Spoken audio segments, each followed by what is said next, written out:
What if reading a man's mail let you kill him from hundreds of miles away? Not a spy novel. April 18th, 1943. The target, Admiral Isoroku Yamamoto, the architect of Pearl Harbor. Just 16 months earlier, Americans watched battleships burn in Hawaii. Many swore out loud, "Get Yamamoto."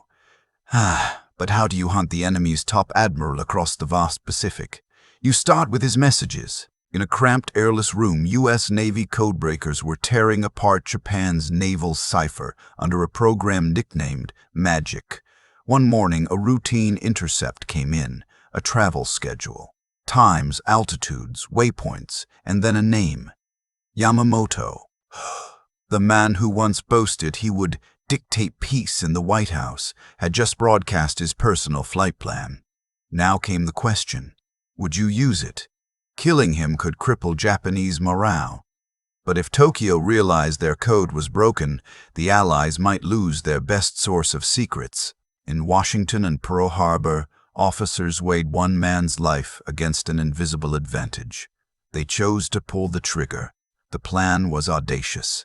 16 P-38 Lightning fighters would launch from Guadalcanal, skimming the ocean at wave-top height to dodge Japanese radar. No GPS, no second chances. Miss by a few minutes, and Yamamoto would simply pass overhead and vanish into the clouds.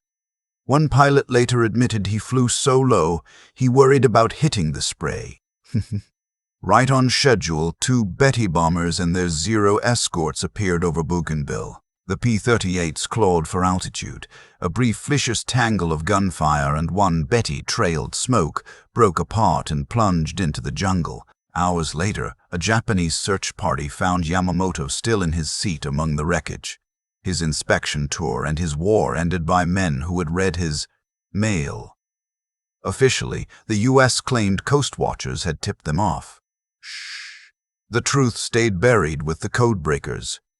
So what do you think? Was Operation Vengeance justice, or the first cold clinical preview of the way modern wars would be fought from a distance, with a message and a trigger pull?